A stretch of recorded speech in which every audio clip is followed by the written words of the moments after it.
So a question I have for this, I guess the whole project here, this part of the introduction or whatever it is, translator's introduction, he focused a lot on, it seemed to me, on the kind of inside and outside the system. And, you can't have and this isn't the way he put it, but you can't have kind of an inside of the system without an outside of the system. And then freedom seems to be that which sort of, I don't know, escapes, or at least the ground of freedom is outside the system or something like the system of freedom. He calls it a system of freedom, but it's dependent upon what is outside. So, the whole is the systematic being and dynamic tension with its other. And, a system of freedom begins at odds with itself. While I find the rhetoric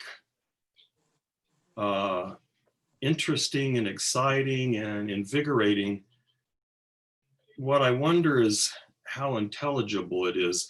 And the reason I ask that is because it's kind of like he's saying that the system, a rational system, can't capture the totality because I'm probably saying this completely incorrectly, but just sort of my, vague notion here, vague understanding that the intelligibility of the system is dependent upon or the rationality of the system, the intelligibility of the rational system is dependent upon it having a ground that transcends it or is, from which it emerges or something like that, which is, I don't know what to say, unintelligible, but that can be felt or something like that.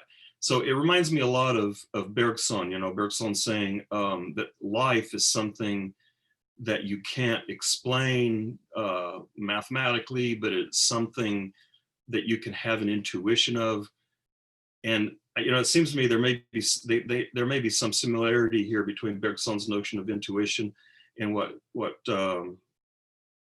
Schelling is talking about. But the difficulty I'm having is that whatever that is that escapes or is underneath or grounds the system of rational intelligibility, if it's essentially inexpressible, then how do you know how do you know that what you're saying about it is at all correct or even meaningful? Or how do you even know it's there? I mean, I guess there's sort of a transcendental argument here that I don't think I have all the pieces to, but in order for there to be the kind of dynamic world that we experience, there must be some kind of chaotic principle underneath it somehow. And so there's kind of a transcendental reasoning there, but since you can't say much about it, and you can't say much about it directly, and you can't explain it, then I wonder, how do we know that what he's saying about it, what we're saying about it, what we're thinking about it is at all like it is and is even meaningful? Because, I'm reminded of that in formal logic, you can derive anything from a contradiction. If you start off with a contradiction, you can prove anything. I mean, just literally anything. And so, he's saying there is this essential paradox and at some point, I think he's in the introduction, he actually said, there's a contradiction at the very base of all of this. Then you could derive anything. And so how is it that we know that he knows, or that we could know that there's anything, I don't know what word to use here, true, real, actual, something. Anyway, that's kind of where the really broad issue I'm struggling with here.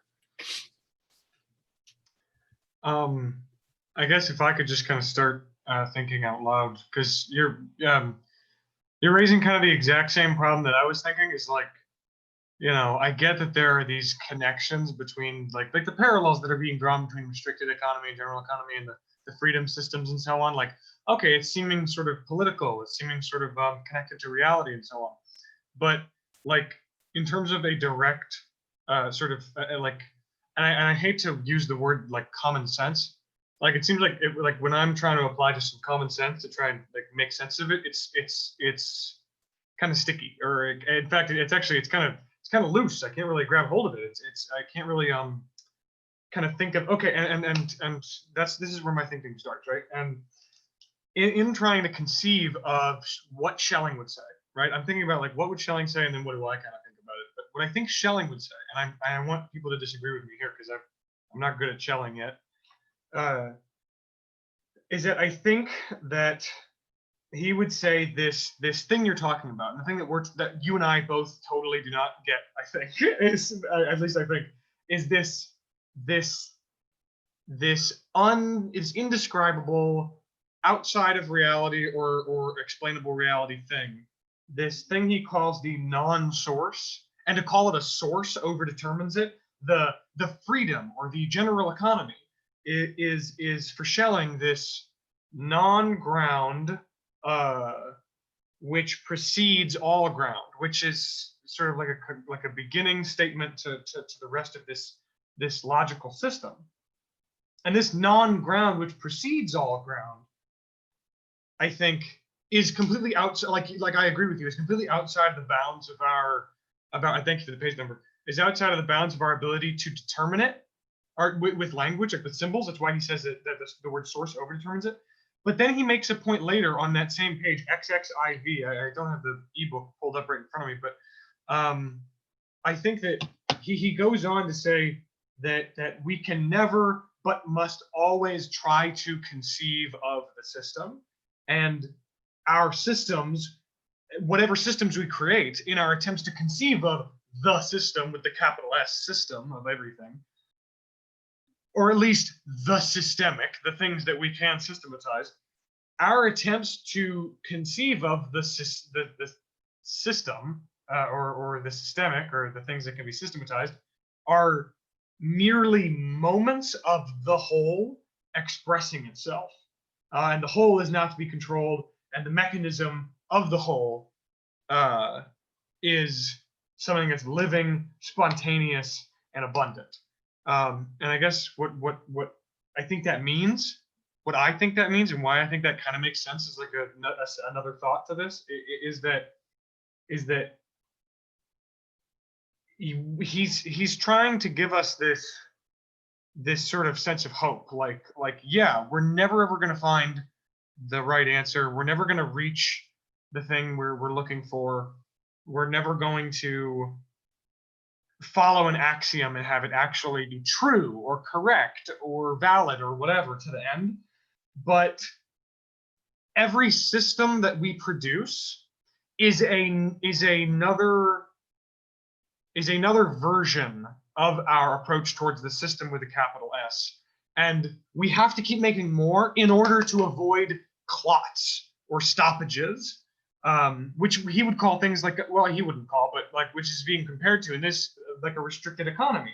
You know, this clotting or stopping is what happens when we stop producing new systems, when we stop coming up with new systems. And so we have to keep coming up with new systems to continue to reveal or to experience the moments of the whole as it expresses itself through us, and we are parts of the whole.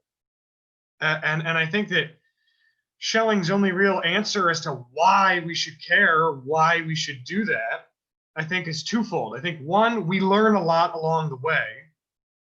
We learn a lot, like just through this passage, I learned a really, really great argument as to why restricted economy dies inevitably. Why restricted economy either dies in a full sense, or when it dies in a transformative, like it turns into a more generalized economy or a more transitional economy or something like that. I learned something great along the way, towards this kind of, you know, introductory idea of the system. We learn things along the way, and it inhibits or it saves us from what he talks about later with Socrates. He talks about later with Socrates. He says that with Socrates, he says that Schelling approaches this sort of Socratic silence or aporia, right? Which is, I think, that what was my problem. I was like, I don't want aporia. I want to kind of understand what's going on here. But it's not an aporia in the sense of a lack of knowledge, but, and this is to quote him exactly, an exuberant knowing not knowing. To become a true Dionysus of philosophy, daimonically destructive towards determinate systems or axioms with the intent of expanding, or maybe not even expanding, but changing and including the lessons of the prior system, I think, which is just sort of, which is where I think Schelling kind of comes in as this sort of, it seems like there's a growth that's implied in some sense, or at least like a, not implied, but a reasoned out argument in favor of attempts or conceptions of growth and change and of progress in some sense, which I think is not necessarily Hegelian. But I do think that like Schelling is trying to tell us, like, look, you're not destined to grow, but you really should, and we should try. And that's kind of what I'm thinking about right now. And I don't know if that answered anything.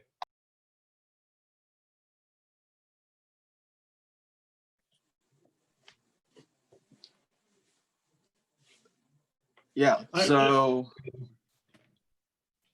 okay. I think, yeah, this is kind of the central problem he really brings up. It seems like, I mean, there's kind of the problem as he presents it, and then he kind of have his answer, or it's more like, I guess we're kind of questioning his answer more so than anything, I guess. So yeah, how can we really necessarily, so I think, yeah, I think Hunter, you basically articulated one way of trying to answer this question of that he's saying that the system can't be some kind of totalizing thing. And yeah, I think there's, he gives a number of reasons kind of why. I think one reason I think is because, this is something that's an ongoing living thing. And any kind of a static, representation of it at one moment is going to be incomplete in the next moment. And I think there's definitely a connection with Bergson's intuition, the whole idea that he has of a basic kind of, process philosophy, but also the way Bergson talks about, the real whole compared to, like an abstract unity. And then, let's see. Joey's text got me confused and sidetracked now, and now I'm suffering from schizophrenia. No, but actually, I just had a meeting with my professor before this, where she was giving me like tips on my presenting, and was basically saying, like, structurally, like, I'm schizophrenic. So there you go. I'll just leave it at that. Let's see what happens.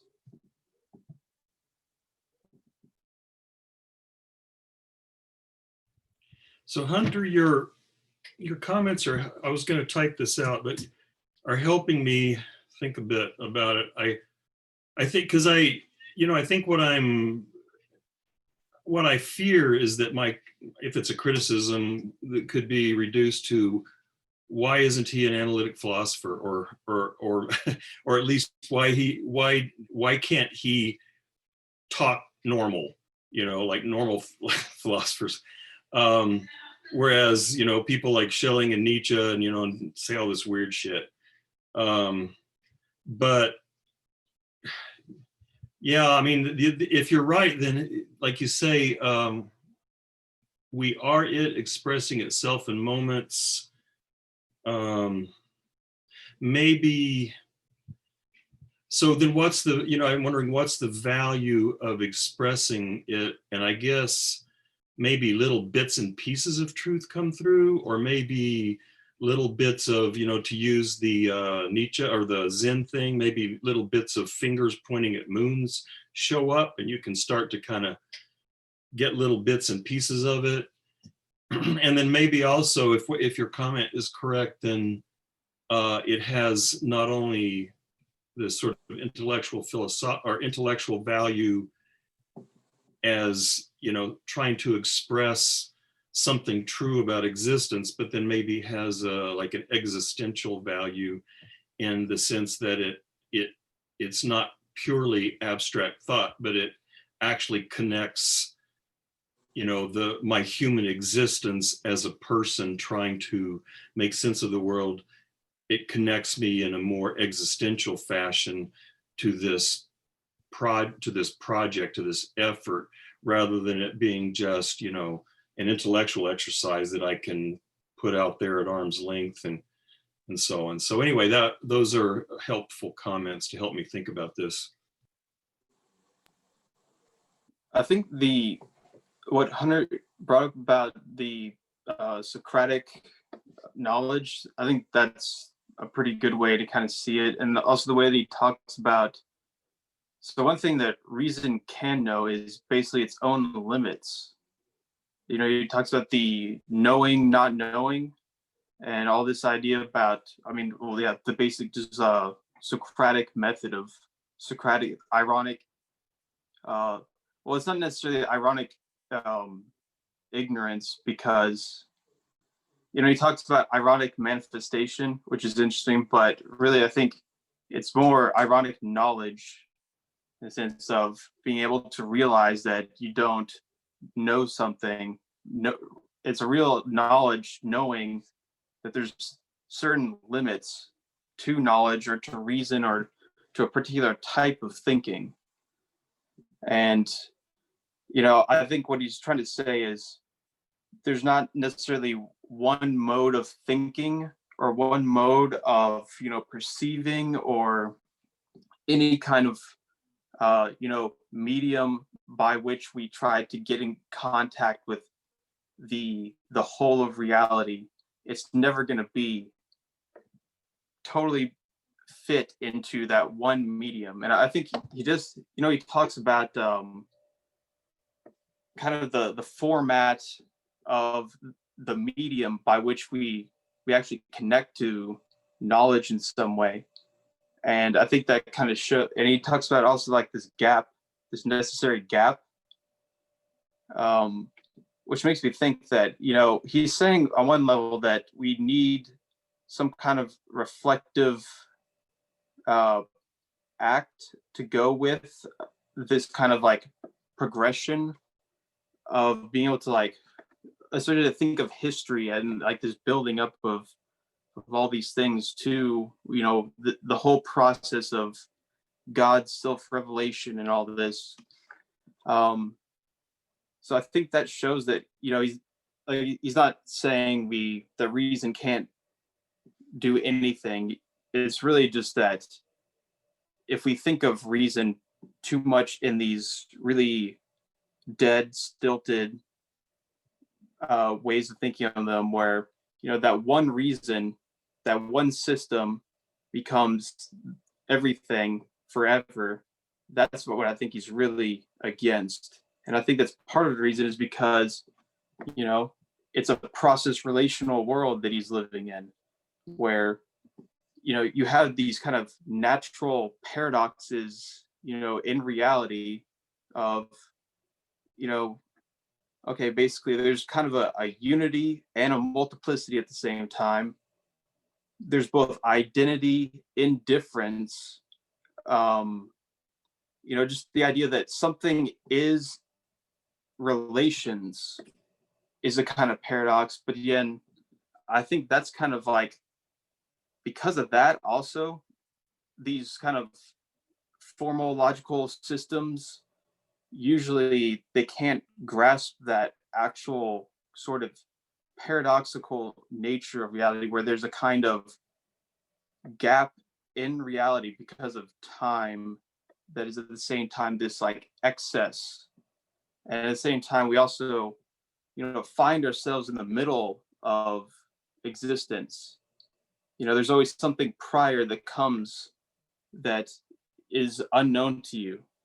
And so one of the things that helped me to realize, kind of, I think what he's saying is that I think the kind of general metaphor image of just giving birth and being born is a good one. And the same way I was thinking of, first of all, you don't really know when you're born. You don't how you came about. No one remembers this, and yet that's the ground of your being, essentially. And yet you came out. So basically, your beginning as a person, as an individuated person, came about through this kind of rupture from the ground of your being, your mother, hopefully. And at the same time, there was a kind of continuity of especially material existence in this like genetic molecular way, but yet there's also difference came about through that continuity through time. And I think that's just one example of kind of what he's talking about with the fact that there's a ground to being or identity that is at the same time unknowable to that identity. It must be different from it, but at the same time, there's a continuity to it. And that's where I think he gets this idea of, like absolute identity as being identity in this tension with its opposite or difference. So yeah, that's kind of the way I saw it.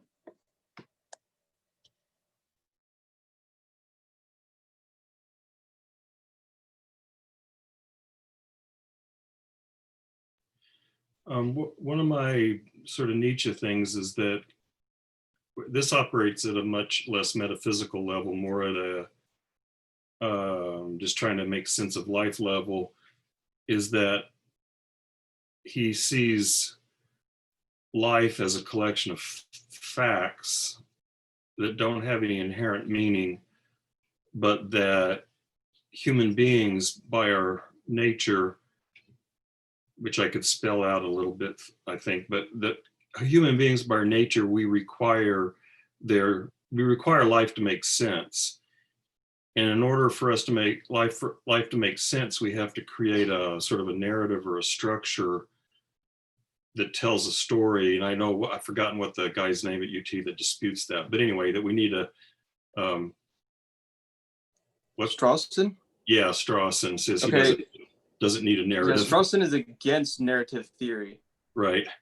That's what I meant. That's actually my assigned reading for this weekend. Yeah. So maybe you can tell us why he says that, because I haven't read it yet. I think I Yeah. need it, but come back to me next week. I'll be able to explain. okay. But anyway, I it seems to me I need a narrative. A lot of people do, but the narrative, since it's a fabrication, it's undetermined by the facts underdetermine the narrative, and so that means you can construct multitude of narratives. And then I think Nietzsche thinks of history that way as well. You can connect together the events of history through a multitude of narratives, depending on what kind of meaning you want to construct and what kind of values you want to endorse and so on. And so these comments that Hunter and I and Eric have been talking about, that maybe Schelling is, like Nietzsche says something like, convictions are great as long as you can change them when you need to. And so, sometimes you need to have convictions about things because you need to get something done, but then don't trick yourself into thinking that your convictions are actually true, because your convictions again are based on these interpretations of things. And so I'm wondering if maybe Schelling's doing something similar, to where maybe he would say there, through sort of a transcendental argument or intuition, there's got to be something that's giving rise to this world and this world of experience that's got to have certain characteristics. And maybe you can reason that through, but then maybe the way you express that in a system is going to be variable and indeterminate and always necessarily going to miss things, but maybe there's something valuable about that process. And like, I don't know, either Hunter or Eric, something they were saying was, I think it was Hunter, you need to be able to morph and shift the system constantly. And so maybe it's something like that, like he's suggesting there are these, transcendental intuitions or something that then we have to build these systems on, but we have to always be ready to shift and move, and the system has to be dynamic exactly because we don't have the facts and the transcendental facts in a way that we could identify clearly, and two, they're always going to underdetermine our interpretation. Anyway, I'm wondering if there's something like that going on at a metaphysical level.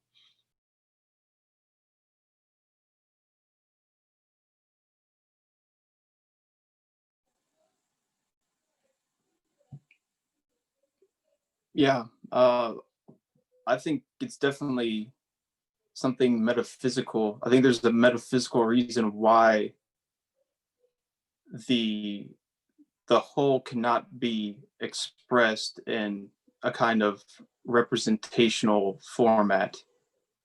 And I think that has to do with time. And so he talks about how the future is kind of like this dislocation and whatnot. And if you think about it, yeah, that's what time occurs, is some kind of durational movement by having some kind of differentiation. There's some kind of change or difference going that makes it where time is discernible as time at all. And I think because of that, there's always going to be some kind of difference between one moment to the other. And if you have some kind of a system that corresponds with one moment, then how can it exactly take into consideration the next one? So of course you could say, well, they can predict these things, but then again, he's kind of saying exactly like, no, actually this can't be predicted. And I think that aspect of, there are some things in the world that, we cannot predict. I'm sure a lot of people like to say, well, everything can be predicted eventually, but I think just like Bergson is saying that no, like basically because of the actual metaphysics of time, that things aren't actually completely predictable. And I think that's kind of what he means by freedom, and also why it's something that can't be systematized in an absolute manner for all of time, but yet there's always a kind of partial relation to it. So I think that's what I think one thing, the kind of binary logic of either it's like completely true or completely false. Instead, I think it's better to see it as whole to part, so that these representations of a system, they're kind of like this partial like chunk of the real, but they're not some complete grasping of it, because that complete grasping of it, well, it's something inherently liquid or gaseous, so you can't grasp it, and I think that's why, yeah, I think process metaphysics of it is the main reason why he says that. But I mean, there's more reasons that you could go into, especially the aspect of why it's can't be predicted exactly. I don't know, maybe I'm just like reading too much of like my own Bergsonian kind of ideas into it, maybe. I'm not sure, but that's at least the hint I got from reading the introduction, where the Jason Worth is he's awesome. I wish we could have just like read his stuff. I don't even care about Schelling. I just want to read what he says about Schelling. Like, makes way more sense to me, at least. But yeah. You picked the book. One thing were you going to say, rebut that? I was gonna say you guys agreed to do it also, so That's true.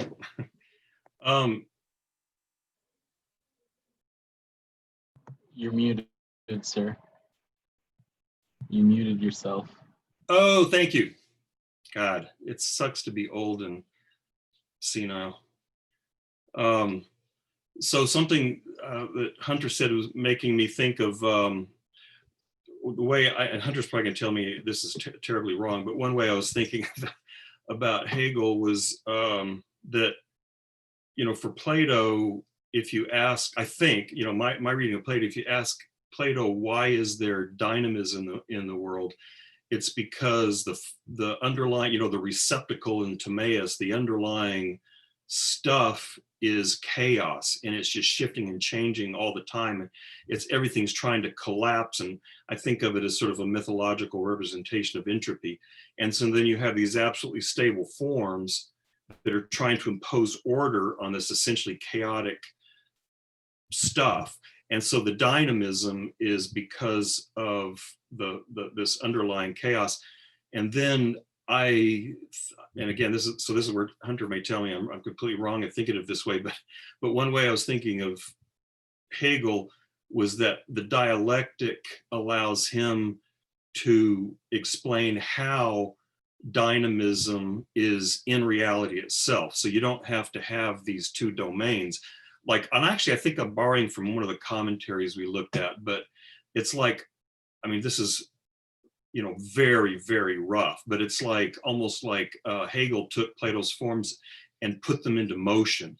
And so you take logical structure, which for Plato is absolutely stable and unchanging, and you put movement into the logical structure itself as dialectic. And that gives you a way to explain the dynamism of reality without having to appeal to these independent principles. But then, I in relation to Schelling, it almost sounds like Schelling's going back to some sort of this Platonic notion of there being some chaotic ground that resists stability, and that maybe that's the source of dynamism. And so I'm curious as to what you guys think about that. And then also, and I haven't been able to find it in the text, but where Schelling takes a shot at it looked to me like he was taking a shot at Hegelian dialectic, because he said there isn't this sublimation thing going on. And I was wondering, well, why is he griping about that in Hegel? And I was thinking about that in the relation of this dynamism, because it sounds like he was, in the passage I was looking at that I can't find, he was suggesting that this notion of sublimation actually resulted in a static world rather than a dynamic one. But I thought that one of the points of Hegel's dialectic was to, again, account for the dynamism of reality without having to appeal to an extraneous principle. I'll look and see if I can find that place where he made that criticism. Yeah, so I'm pretty sure Hunter's going to have something to say about that. But one thing I'll say real quick is, so about the Hegel dialectic thing, I've always kind of seen it as a dynamic thing. And, I would even consider Hegel like pretty much like a process philosopher. Seems like that to me. But at the same time, I've read Deleuze's, critiques of Hegel. I don't know if he's really correct or whatnot, but one thing that was interesting is I did look at the German English glossary that he has in the back of this, and I was having to look at what is the word aufgeheben, something like that. He translated it as sublation or sublate, but then says like comma to put a limit under, and then that made me realize like, oh wait, limit. So that makes me think of, okay, so basically saying there's a dialectic, there's here's the dialectic movement here, and then the next one that comes, that's the contradictions of that, or it's like its own contradictions, and moving out of that, basically there's some kind of a limit placed on it that makes it have like a change in movement. And I think the fact that there's a determinate limit, that's what I think he's disagreeing with. In the same way, so Deleuze is basically saying something like, because it's a contradiction, like a complete opposite of the other, then there's a kind of static determination there because it can only come about as a reaction. And he's all about, the Nietzschean like pure affirmation and positivity thing, rather than contradiction or reaction. So I think that's one way of seeing why I think Schelling is critiquing dialectic.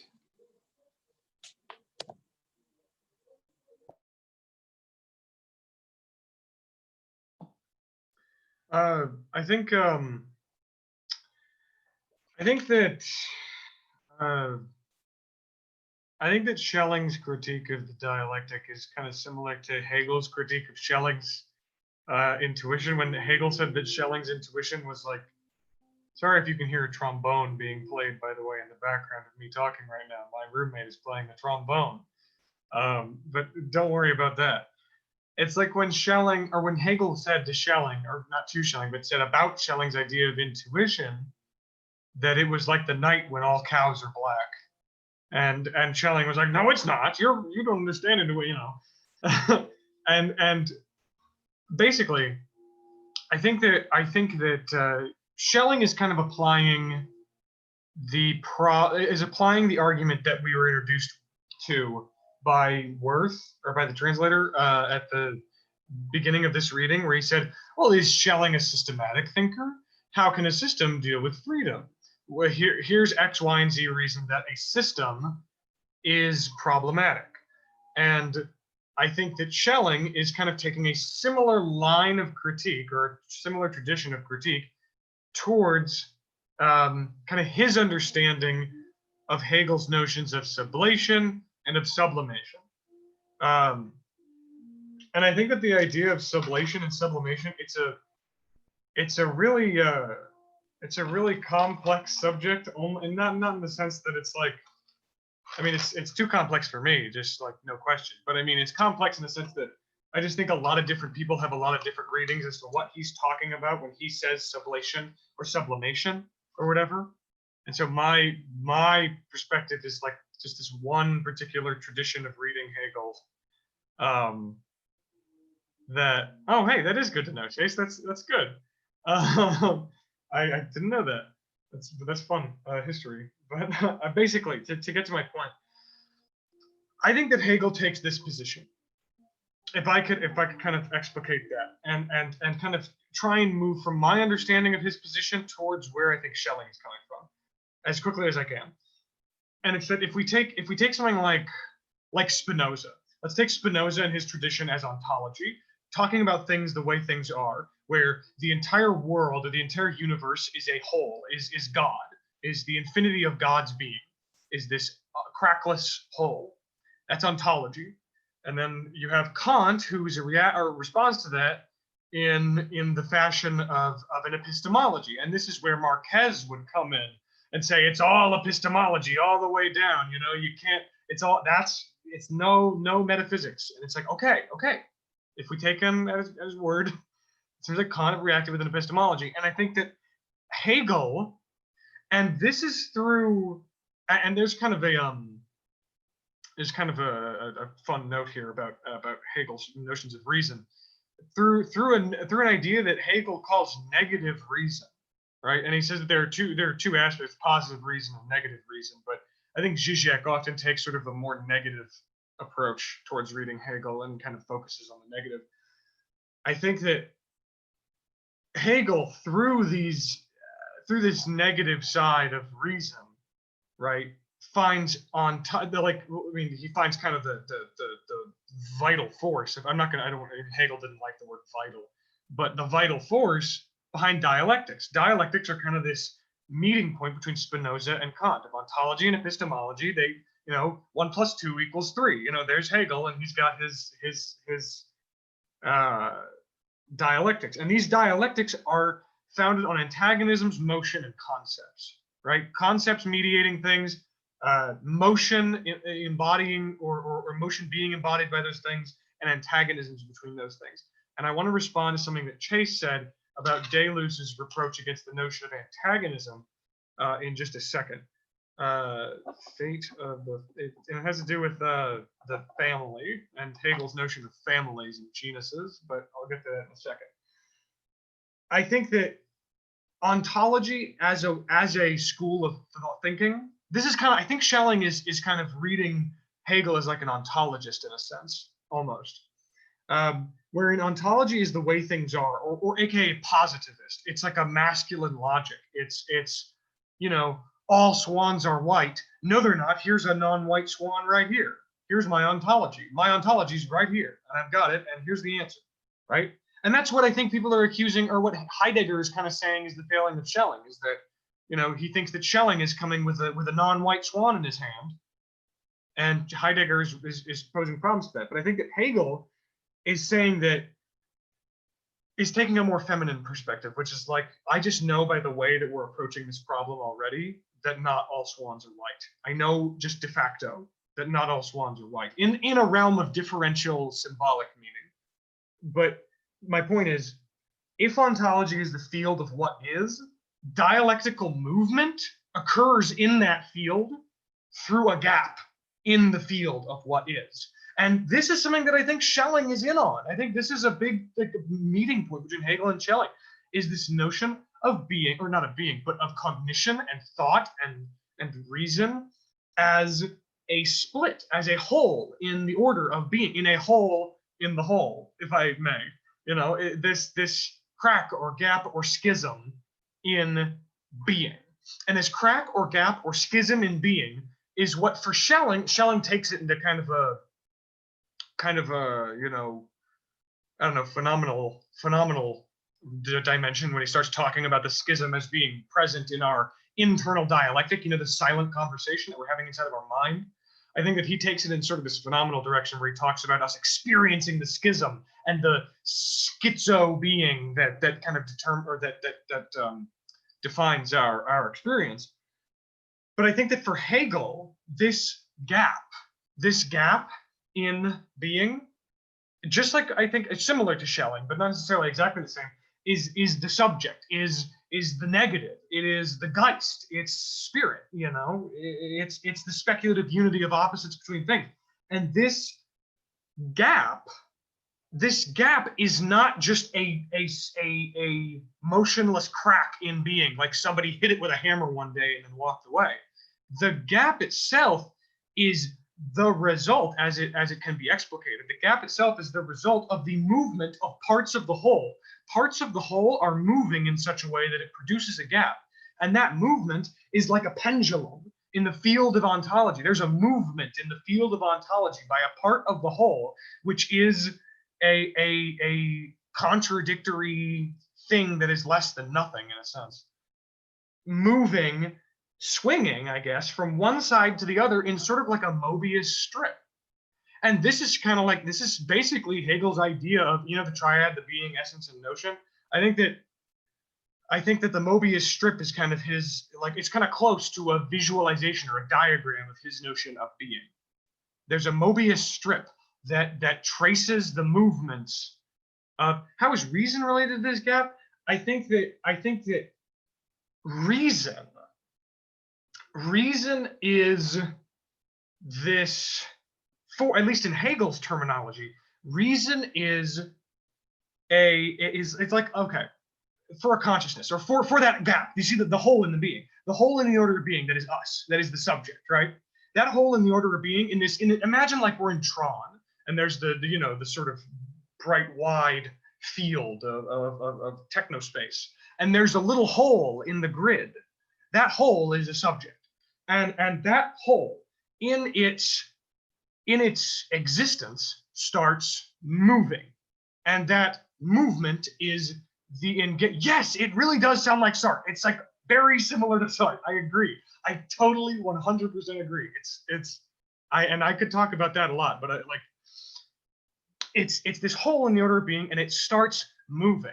And the reason that it starts moving is kind of beyond my pay grade, but it starts moving or is animated by a force of understanding and reason, or at least it's determined by its very structure. It starts expanding and contracting and moving as a whole in the order of being. It has internal forces that obligate it to start moving and operating. And I don't really totally understand the line of reasoning of those inherent forces, but the point, the thing that's important here is that reason, right, is a part of that movement and that expanding and contracting in that field, that hole. That hole's immanent internal forces forcing it to move and expand and contract. A part of that movement and expansion and contraction is reason. And that reason is basically, I think that you have, imagine the hole, it's kind of like seizing and wiggling and bubbling, like this kind of horrible thing in the order of being.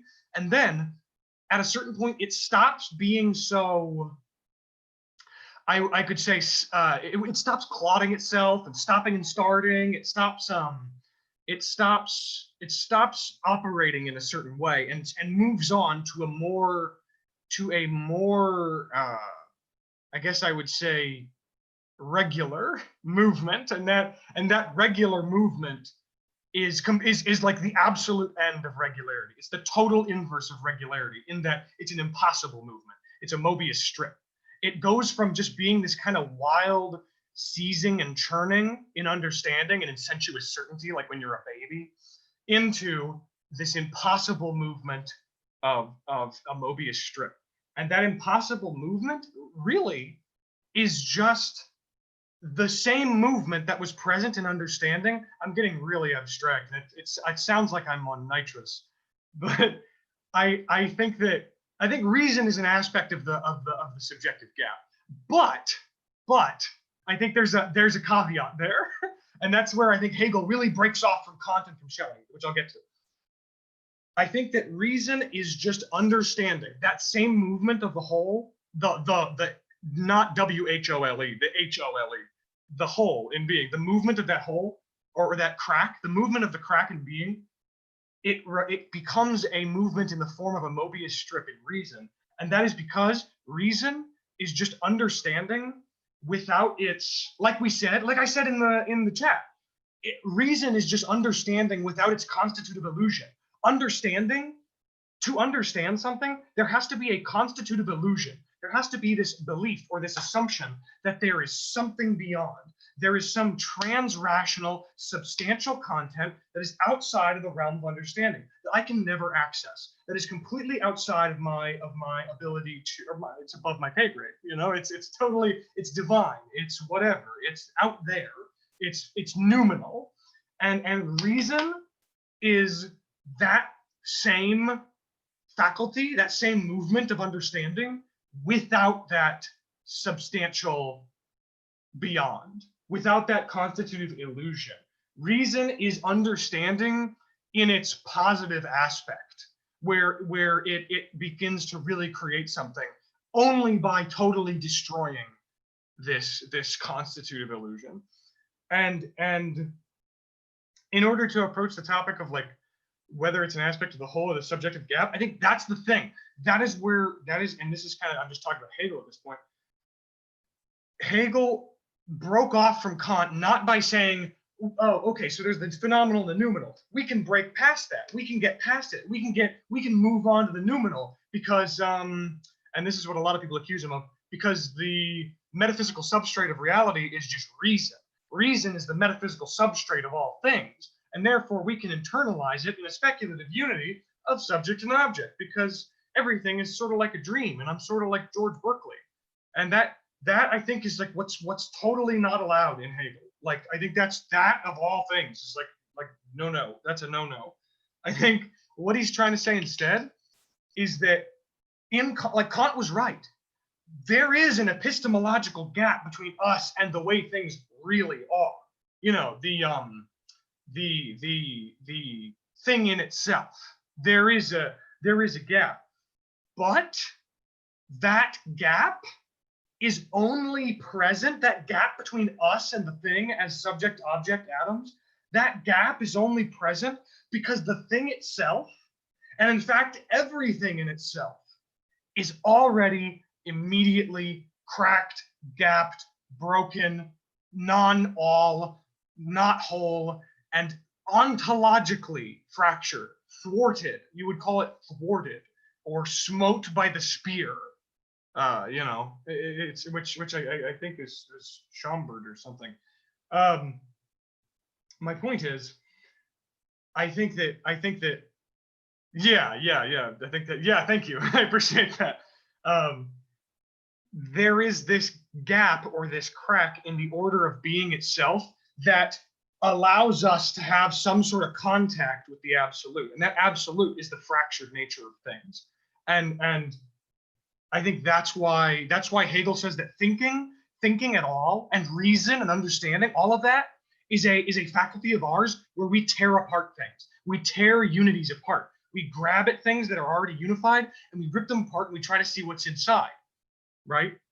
But yeah, the fractured nature of the whole, which is what Hegel is arguing for. Hegel is arguing that our contact with the whole comes from the fact that not only are we all messed up, but everything else is all messed up with us. And so our attempts at cracking and dividing, at tearing apart, and at basically vivisecting reality, right? That vivisection, the very act of vivisection of reality is reality, which is where Hegel is coming from, I think, when he says subject and substance are one, in some sense, if that makes any sense. Being in itself is non-all, and thinking is the activation of this non in non-all. If being in itself is a non-all, then thinking is just an activation of this non in non-all. And I think that therefore the absolute is our very tearing asunder of reality. That is our contact with the absolute. The absolute is our act of tearing apart these things. And when it comes to where Schelling stands on this, I think that Schelling is seeing kind of the notion of sublation, right? As I think he's seeing sublation in a way that's kind of ontological. I think that he's seeing it as a positivist account of the way things really are, wherein one greater concept sublates some other smaller concept, like a germ consuming a smaller germ. You know what I mean? And I think that for this reason, or well, not for this reason, but like I disagree with this critique of Hegel for the reason that I think that Hegel's speculative identity of subject and object is completely different to intellectual intuition. I think that Schelling and Fichte are kind of arguing for this. Well, Fichte at a different time. Schelling here, I think, is arguing for intellectual intuition as this immediate, and I mean immediate, identity of subject and object, activity and perceiving. But I think that the Hegelian speculative, and this is where I think Schelling, this is where I disagree with Schelling. I disagree with Schelling's reading of the word speculative in speculative unity of subject and object, of thinking and acting. Because for Hegel, I think it's not a blissful, pre-reflexive, intuitive unity, but a unity mediated by a gap. And that gap is the crack, is the hole, is the problem, the separation. And that's why I think that Schelling didn't give enough credit, might not have given enough credit to the sort of negative aspect, or the positive dimension of the negative aspect of Hegel's philosophy. Well, that's the thing. That gap is in the whole and in subjectivity. Hegel's like the thrust of Hegel's idealism is that okay, there is thinking at all. Thinking exists because being is not identical with itself. Being is thwarted in a sense, marked by what I would call like a fundamental, like, yeah, those two gaps are the same gap. There's a fundamental impossibility in existence that causes thinking or subjectivity to arise. And that impossibility guarantees Hegel's argument that thinking and being are identical in the sense of like this continuous extreme. But I think I wrote some notes down here. I think that there are a couple ways to read the term unity of thinking and being. And there's like this Aristotelian sense where it's like a rational universe regulated by divine purposes, you know, like Spinoza, who says that there's like a material unity of ideas and reality, you know, this materialist version of complete determinism, right? and I think that there's like a mystical, sort of like a mystical or intuitive experience of identity, right? Which is like intellectual intuition, which I think is something that a mystical intuitive experience of identity through intellectual intuition, which is kind of like where I think that Schelling is coming from with the truth and fable, which I don't really understand yet. And that's kind of why I'm reading this book, is I'm trying to understand this concept of thinking and being as unity. I don't really understand intellectual intuition yet, but I know that Hegel disagrees with it. And then there's kind of there's Hegel. And I think that Hegel can't be reduced to either of these unities, because I think that his unity involves like a radical instability and tension and the assertion of a gap in things. And that's why, and I heard somebody say this in a lecture. I think it was this guy named Milan Dolar, who's a Hegelian philosopher, who said that Hegel is on the side of, and I didn't understand this, and maybe you will, Mevin, somehow, but he said that Hegel's on the side of Protestantism against the Catholic notion of organic harmony in the universe. Like there's this organic harmony which is kind of interrupted by something.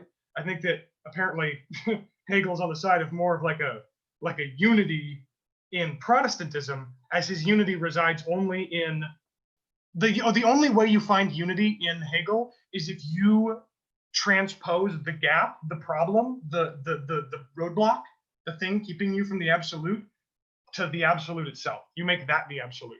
Like all that thing past there, all that stuff out there, I don't care about it. You know, it's already cracked. I can interact with it in my failure to interact with it, in a sense. And I'm done yelling at my computer now.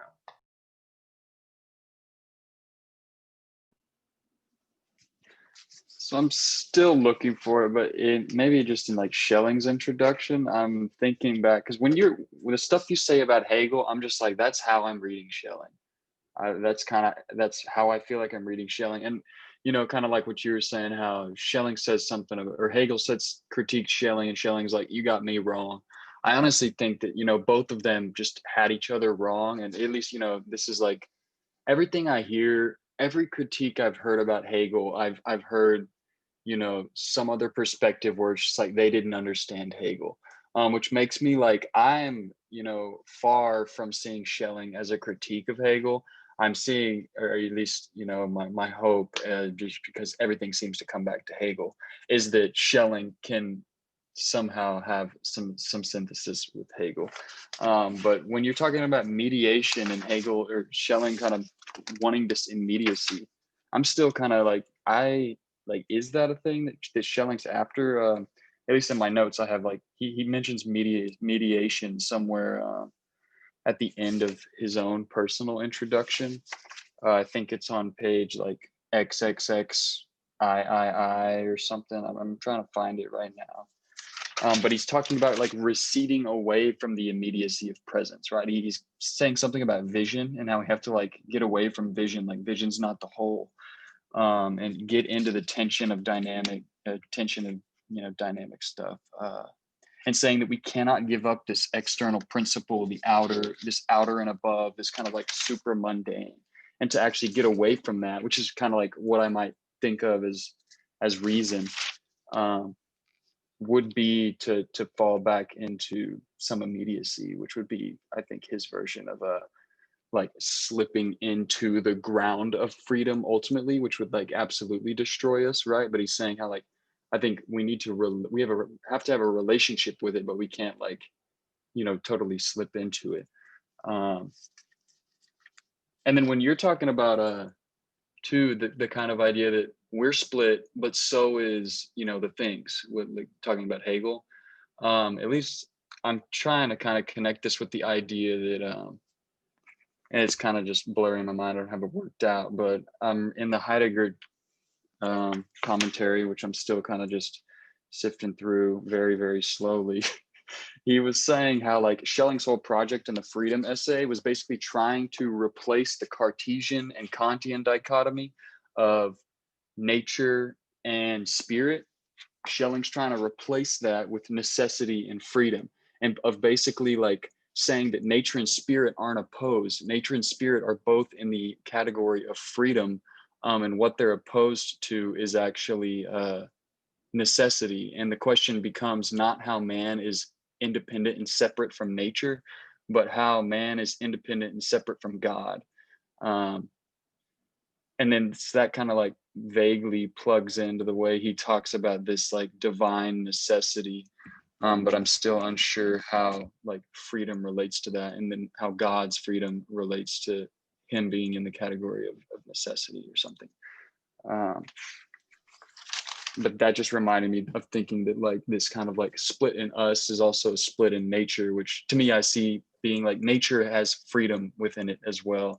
And when I think about you talking about like using reason as like a kind of like means of digging into nature, I'm thinking also of how like our relationship with this like divine necessity as reason. I'm like wondering where reason really plugs into that. I'm kind of experimenting with thinking of it as like the kind of the thing that is separate from us. I can also find in the things in matter in nature. Yeah, I don't know if that makes sense, but those are some of my thoughts. I still have not found that mediation quote, but it's towards the end of Schelling's introduction. Joey, I have a question. So is Heidegger, he was saying that there's a distinction, like a very strict distinction between freedom and necessity in Schelling. He's saying that that's like the new problem that Schelling wants to kind of like bring to the fore. New problem. The opposition, okay. Yeah, like the kind of the basis to think about system in regards to, and this is kind of like how he wants to reapproach this, I guess, like compatibility with system and freedom. Like the idea of like system and freedom is basically necessity and freedom, and thinking about how those things can be, you know, together in some way. Yeah, I mean, to me, it sounds like there is a necessity in freedom that Schelling. Well, because like I understand what you're saying, Joey. Like I think it's page like 28. I see like he's talking about the system of freedom. He's talking about how to be in the center of that would to be destroyed, to be in the periphery is to become sick, to succumb to evil, and that there's like an anxiety that exists to kind of drive creatures to the periphery, you know, to exist in this like evil kind of away from the good. But then he also kind of talks about how I think he has this idea that anxiety also drives them out from the center and is very important. It's like it's the thing that, you know, kind of creates this gap, and I think Schelling would put an importance on that gap. You know, I don't know if that's what he would describe as the real, but then I guess where I get lost is on page 29 when he starts talking about religiosity, and when he kind of goes into like being obsessed uh, with freedom, churns into this kind of necessity to be free, and that there's no choice in that freedom, that it is necessary, and that when you become like so obsessed with it, then you will just kind of be one with this character that is freedom. And so like it's weird to me that he's kind of arguing that there is kind of like a necessity to freedom, and that once like you experience freedom, it's not about like choosing. It's about having this like divine possession of your own character that inevitably kind of makes you free. And then also he talks about like ethics in regard to that, which I also don't understand. But yeah, I think that I see kind of like kernels of Hegel in what Schelling's saying, but I do see kind of like this I don't know, I just kind of get confused, especially near kind of the ends of these ideas, when it becomes to me kind of more of like a religious kind of framework, I guess. I don't know. Yeah. You know what? I was thinking along those lines. I wasn't thinking it as specifically religious, although it probably is, because the way that Worth writes, he doesn't bring out those explicitly Christian aspects as much. But I thought about it in terms of the relationship between mysticism and philosophy. And there's some, like at least traditional Zen says you shouldn't try to philosophize out of these experiences, because these experiences are necessarily ineffable, inexpressible, and as soon as you start talking, you're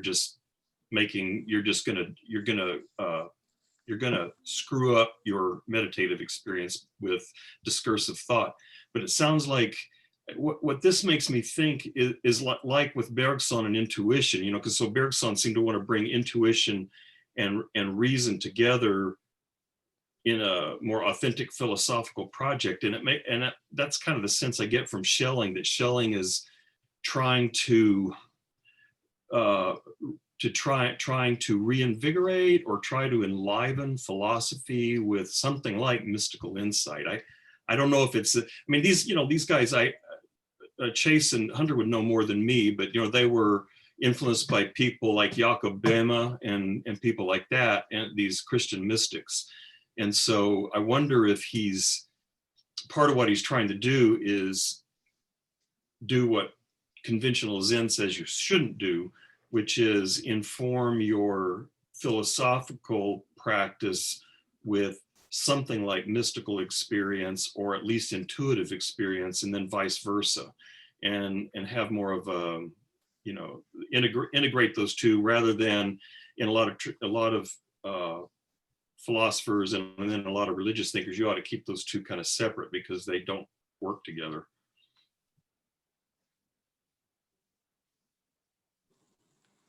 Yeah, I mean, Yeah. when I'm looking at the first few times he mentions religiosity, he says it's not a return to religious dogma or lugubrious sentimentalism. It's a higher than premonition and feeling, exercise of true freedom that operates in consonance with holy necessity. Yeah, I mean, like, I can't help but feel that is like somewhat mystical. And it would that exact feeling, Hunter, is kind of what like Hegel would have a problem with, or what you feel like you have a problem with, that feeling, like letting that guide us, or that be the kind of like state that we would find ourselves in by, like, living this way. That's the kind of thing that is just like what no, like we don't find ourselves there. Is that the kind of like, do we want to say that religiosity is this like too immediate of a thing? And at least like when I can see maybe that being somewhat of a response, even though to me when I'm still reading this and it seems still like a very, you know, it's like a joyful hostage of the disequilibrium. Like it still has this like whole gap in it to me that's not a total immediacy. So Hegel's critique of Schelling is that it's too immediate and there's not like a mediating, you know, whatever movement of logic with it. Is I thought that was basically Schelling's critique of Hegel. It seems, is he saying, you know, Yeah, like, I mean the fact that we still keep coming back to that question to me is like a reason not to read. I'm very off put by reading Schelling as a critique of Hegel, or, you know, and I don't know about Hegel's critiques about Schelling well enough, but I just don't. I'm trying to, you know, separate Schelling from this project that he has to be against Hegel. yeah, I agree with that. I think I understand at least Schelling's like attempted critiques of Hegel a little more than vice versa. But I wonder if what he's saying with this idea of, you know, that it's not this simple vision, and he's using like this kind of like this terminology of like the metaphysics of presence, as Heidegger would say, where instead he wants to say like, you know, there's something underneath the surface that's going on that's also factoring into the total equation. But let's see, I think the part about, you know, freedom and necessity coming together in religiosity, that part, so I don't really understand it, especially as something necessarily ethical, or at least maybe I disagree with that, but I think I have a way of at least trying to articulate what he may be talking about, in the sense that, you know, if freedom and necessity are kind of like one thing, and there's basically, you know, maybe say one whole movement to what's going on, you know, at any time there's a movement going on. I think if you could say that there's a, like, you kind of catch on to the, say, like the resonance of the movement in order to kind of go along with it, kind of join in with it, then that would be something like the freedom would be something more like a self-emptying of your individual will, so that you become kind of like this outlet for the expression of the universal will. At least that's the way that I can think of it, that it kind of makes sense. And then I guess you could from there say then that universal will is also basically the ethical will, where that I totally disagree with, but at least that's one way of trying to make sense of it. So I think the thing about Schelling and Hegel, it seems like a lot of people that are critiquing Hegel are basically saying that it's because of this thing of, you know, this unity of thinking and being, and also that it has this kind of determinate, like, limited quality or something to it. So I wonder so it seems like their critique of Hegel is essentially saying that his problem is that he limits it to the idea of kind of like logical contradiction, that it's down, and that basically, you know, all the changes that happen in, you know, reality being are down to basically logical contradictions, you know, inherent in thinking or whatever it is. I don't know. That this thing about Hegel is, you know, who really knows? I don't know. Does Zizek know? Maybe he knows. I don't know. I'll leave it there. I guess to respond to two things at once, or maybe even three things. First, I think what's important to note is that I think Hegel's notion of I think that Hegel's notion of irony is really important here. I think that Hegel has this conception that irony is not just a rhetorical tool that we use. And there's this guy out of Chicago whose name I totally forget because I'm going senile, but he said that, or there's this argument in American Hegelianism that's, I think, based that comes out of like a Chicago tradition that says that Hegel is like a largely discursive philosopher, where he's not like his whole thing about opposites and coincidence and absolute recoil. He's just talking about a differential symbolic system, and when he says that there's a difference between coffee without cream and coffee without sugar, he's just talking about language. And we don't like, of course they're the same. Of course, any idiot could see this. And I think that that's exactly kind of the wrong way to look at Hegel. It makes sense. It makes it a lot more like, oh, I can kind of digest this. This is nicer. This doesn't like hurt me to conceive of. But I think that's exactly the wrong way, or not the wrong way, but is a way to read Hegel, which I think is not as it doesn't stay as true to, I think, the torch that he lit. At least with his words. And I have to respond to a couple things. First, I think that in responding to Joey, to you with the notion of religiosity, I think that in this religiosity, this immanent connection to some sort of absolute will or an eternal will or like a beginning will. I think that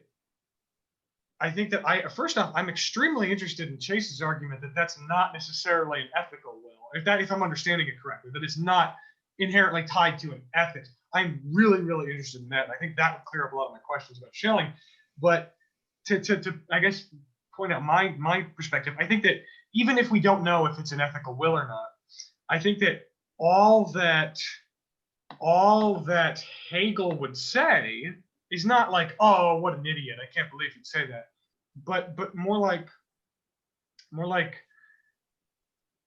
the problem with mythos, with mythological thinking, rather than like a different kind of thinking, like an Apollonian approach, rather versus like a Dionysian approach. I think that Hegel's immediate problem with, I think, a lot of elements of Dionysian thought, which I think is kind of what we're approaching here, Joey, if I'm kind of correct, which is kind of emblemized by the religiosity thing. I think that Hegel's only real response is like, look, Dionysian thought surrounding a concept or around a code of conduct or of actionable ideals or processes which are carried out in our participation in our being in the world and so on. I think that Hegel would make the immediate point like, well, I think that these lines of reasoning they never lead us to a guarantee, any sort of guarantee at all, that we are not going to do horrible things to each other, that we are not going to do and I think this is why I'm interested in what you have to say, Chase, because I think that you have the same, or you might have the same point. Schelling might have known this already before Hegel came in, or before Hegel even had to speak, which is why maybe Hegel didn't speak on this. Is that Hegel would just say, look, I don't think this line of reasoning or like the spiritual realm necessarily guarantees that we won't do horrible things to each other. And his response, in fact, is to, like, Hegel throws himself far more into like a Christian direction, into like this crazy realm of like atheist Christianity that just totally blows my mind. But I think that that's kind of where Hegel would stop his like rebuttal to this notion. But and also I think if we go like I could bring up the notion of like the Zen Buddhist thing again. Oh yeah, the Japanese World War II thing. But what I think is more fresh. Well, a more fresh bit that I have for my stand up is that Kierkegaard is very explicit. He says that you can transcend the ethical for God in a spiritual experience, in a mystical, spiritual, Dionysian experience with the divine. You can transcend the ethical and justify, in a sense, anything. You can justify the what do they call the something? Never mind. I think that the Crusades. Thank you. Yeah. I think that like Kierkegaard is very explicit that these relationships, the teleological suspension of the ethical can kind of open up this realm where you can do kind of anything. You can commit horrible atrocities against one another, and that's kind of the end of where Dionysian or spiritual thinking can lead us. But I think that Hegel's more interested in kind of the mechanisms of the ideas presented in I agree about the Knight of Faith that Nevitt just pointed out, by the way, in case anybody actually listening to this recording, that in Kierkegaard only Knights of Faith can authentically do that, can perform a teleological suspension of the ethical, and thus perform like unethical acts with love for God. Only a few people on earth or in history could ever do that. Those are Knights of Faith, and I understand that, or at least I agree with that.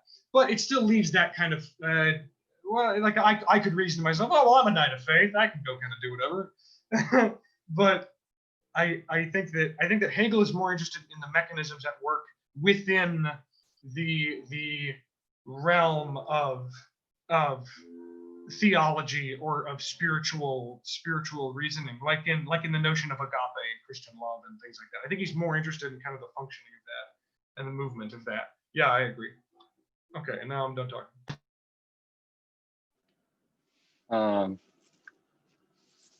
I guess, to attempt to rush back into defense of Schelling, which I guess is where I find myself nowadays. I still feel like this religiosity is not necessarily absolutely Dionysian. I'm still thinking back to where he says like we still have to have a relationship with I guess reason, we would call it. I recall him saying something along the lines of we can't flee to the irrational, and I think he's kind of like critiquing Holderlin or whoever these like romantics are who just want to like reject rationality altogether. And he also says that we can't just also jump onto the side of like pure necessity and reject freedom. Like he wants to hold both of those in tension. And I think the religiosity is this coming to hold both of those in tension.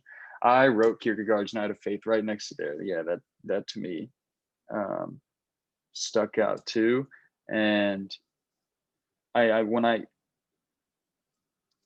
trying to think of how, because he's talking about this kind of like divine madness and how do we not just lead into just doing cruel things to each other. And I think I'm tempted to bring up his idea of like the restricted economy versus the general economy, and that like this divine will isn't necessarily just a Dionysian will of the individual, but it's rather like this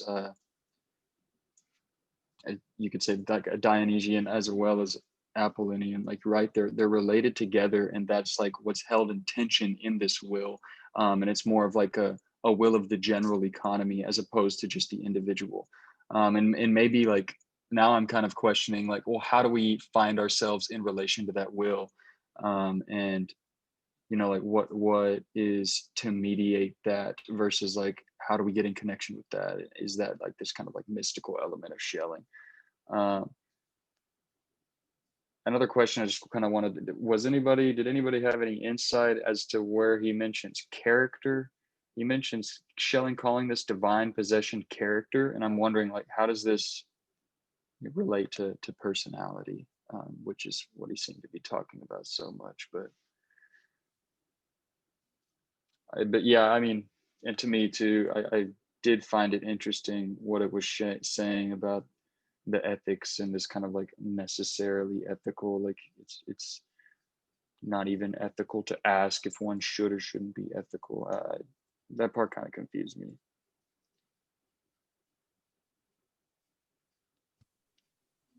So, I just did a quick search through the PDF, and it mentions character on page, I guess that's 11, but the XI, which is page 7 in the actual PDF.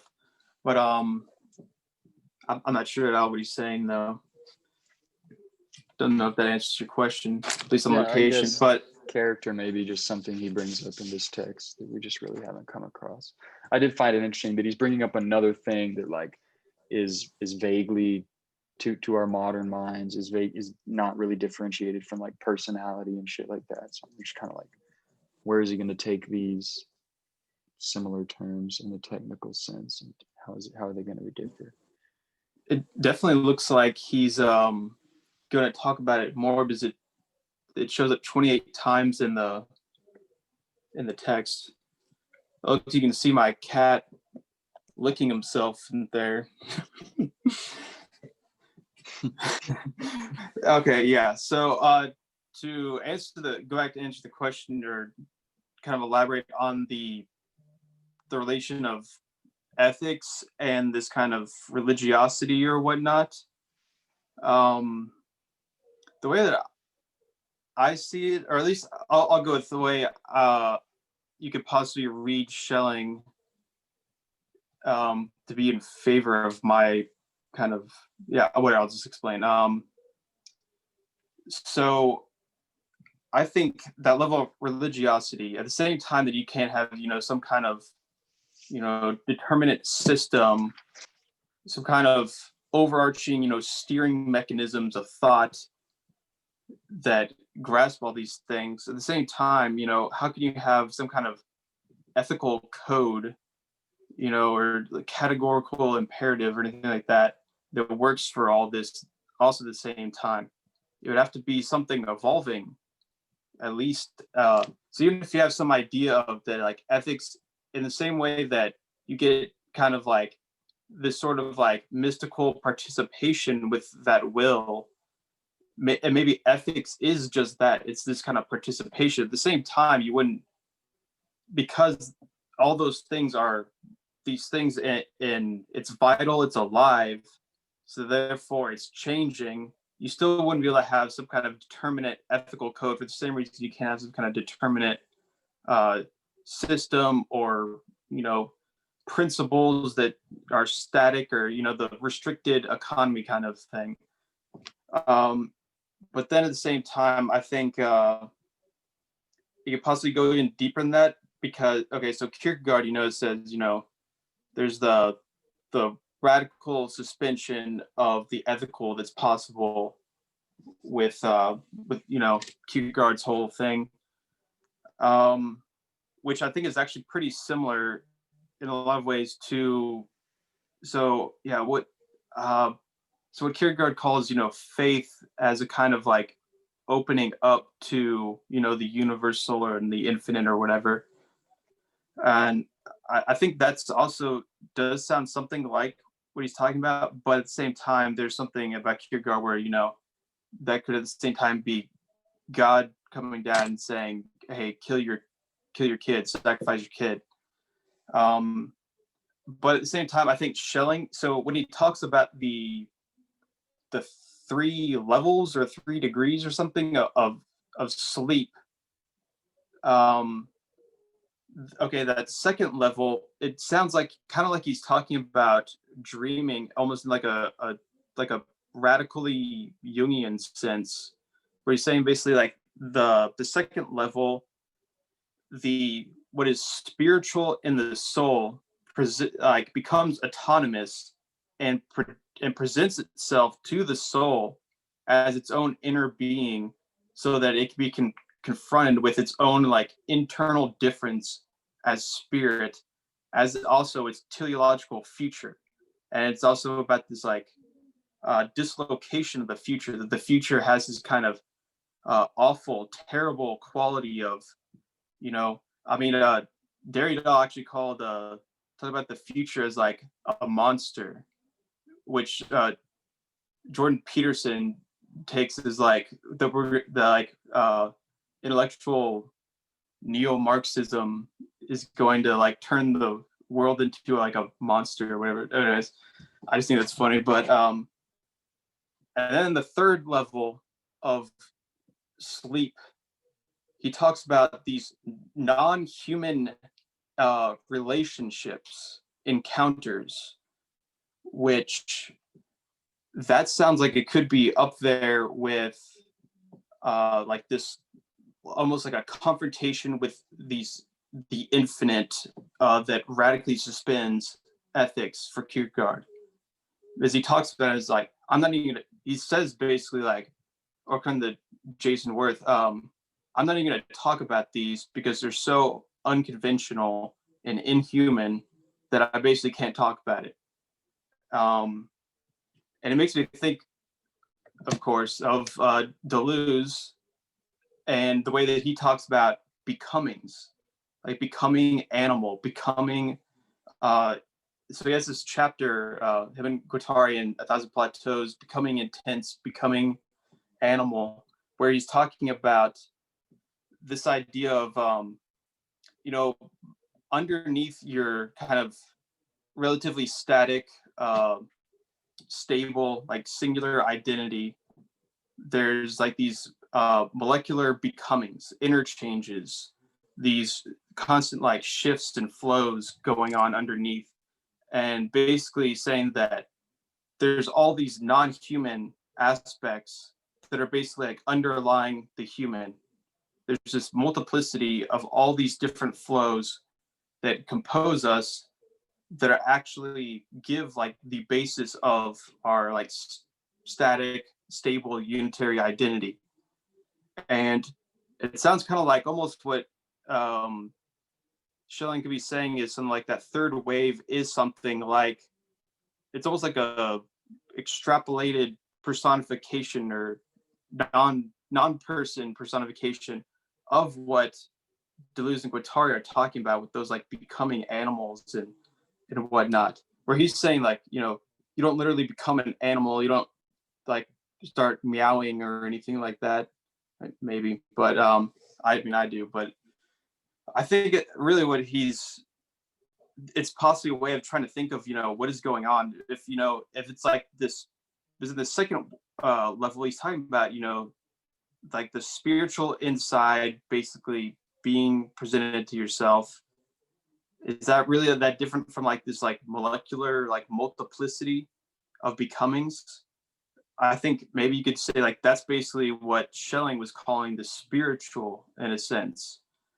And so basically I think something like a dreaming as like this kind of dialogue of the unconscious mind or whatever, it's presenting some kind of aspect of yourself that is yet kind of different, so that you can kind of reflect on yourself in some new perspective. Maybe that third wave is that kind of that as like that ultimate will or whatnot of spirit, religiosity, that is also the same thing, that is this like radically non-human kind of becoming, because after all, what was the unity must become at variance with itself in order to know itself for what it is. So I think ethics and all that stuff too, maybe that part of that process of this radical dislocation of the future, of these non-human relationships, all of that could still go along with this idea that would probably suspend ethics, definitely in the determinate kind of moral codes of the community kind of thing, but maybe even altogether. Maybe it says that he's he doesn't specifically say that he doesn't really give a response exactly to that question. Is it an ethical suspension of everything, or a suspension of the ethical? But I think he probably did see it that way, but maybe didn't want to say it, maybe, in a way. Yeah. Okay, that's my very long answer.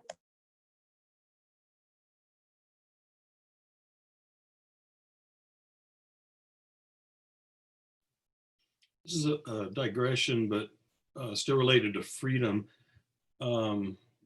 This time to Kant. So we've talked about how for Kant, the phenomenal world is absolutely deterministic and causally closed necessarily, but that because the transcendental ego exists in the domain of the noumena, the will is free, and that's just a sort of an ontological paradox. So that somehow my phenomenal action looks determined, but actually it's free. But then it seems like Schelling has an interesting revision to that. There is this sort of domain that is not phenomenally accessible. This sort of, I don't know, the ground and the ground of the ground, and I get lost in all that. But that whatever that is, can break into, or I don't even know if break into is the right word. That's more of a Kierkegaard thing, I think. But that ground of freedom actually is manifesting itself all the time in phenomena, and whether we are aware of that or not. And so I'm guessing Schelling would say something like, well, yeah, things look deterministic, but maybe, like we've said with other people, maybe that's because that's the way we think about things, and the way we analyze things, kind of like Bergson, it looks that way because we're always using these rational analytical tools to examine these things. But there seems to be, for Schelling, sort of an ontological ground of freedom that's always, I don't know, bubbling up, or always creating an excess that would escape any kind of rational categorization, which of course again means it's sort of unintelligible, but then maybe it's experienceable. So maybe what, when Kant, I think Kant would say, I'm not sure about this, but that I experience myself as free, and that really is an actual experience. But that experience is because it's coming in from this, transcendental ego. Whereas, maybe Schelling would say, well, I experience myself as free because I have this, there's another word that Worth uses earlier that's not intuition. I forgot what he uses, but it seemed like it was pretty much Schelling's version of intuition, that we have sort of this direct awareness of the sort of freedom of our own action. It reminds me of, Nietzsche in Beyond Good and Evil, section 36, where he says, you kind of experience this Schopenhauerian will in your own activity and action in the world. And so maybe I'm thinking, that I kind of like that. I don't know why exactly. I kind of like that better than having this Kantian fracturing of reality into these two radically different domains. Yeah. So that when you're talking about the experience of freedom in a way, I think so. He talks about anxiety in that way, and so it reminds me of the I'm pretty sure it's Sartre who talks about like the sense of vertigo at your own freedom, like when you're walking near a cliff or something, and you get that feeling of butterflies in your stomach, and you feel just like vertigo. That's basically the feeling of, in a sense, your own freedom at the fact that you could jump off the cliff. And I think he talks about freedom in a similar way, of like a kind of anxiety and also that's what causes evil, is when people, flee from that anxiety into the periphery or whatnot, which is also basically like an anxiety and a flee from death. And you can see where Heidegger was influenced there too. But yeah, that's the way I see it, is that kind of like Sartrean thing. And I guess to bring up Sartre again is I definitely got the sense that he was talking about a similar thing. And I think it may be through this kind of like lineage of, there's Schelling to Heidegger, and then there's also Schelling to Kierkegaard to Heidegger. Those are like, along with Husserl, like those are like the three like major kind of influences on Heidegger. But and then of course Sartre gets a lot of stuff from Heidegger, especially about this kind of like negating of the nothing and whatnot. But I think this idea of he talks about freedom as like a kind of like inherent like negating of static form or whatnot, and that intuition, the aesthetic intuition, the spiritual eye or whatever he talks about, it's basically, he says, the way you can see some kind of static form or whatever presents itself, what Whitehead would call, presentational immediacy. Well, presentational immediacy is just one pole of something that also has causal efficacy, which is kind of like the actual momentum and push of time that's like compelling things to go forward. And I think it's something like he talks about this like vitality and this spirit that kind of pushes things, and that's what actually gives them their form ultimately. But then the way that we kind of abstract it in like just the immediacy of like the intellect by taking some kind of a snapshot of form and saying, like, oh, there it is, like a triangle or whatever. But really he's saying that it's kind of like the movement is real, like Bergson, and the way that the mind abstracts into these static determinate geometric forms, that's what's an abstraction, a partial kind of thing. That's the restricted economy. And then the general economy, the always excess thing, is the fact that, well, it's always in movement. It's always, creating itself constantly. That's what ultimately reality is movement and creation simultaneously. So for Sartre, I think he's saying something like, subjectivity is inherently doesn't have a form. It's just simply the negating of facticity.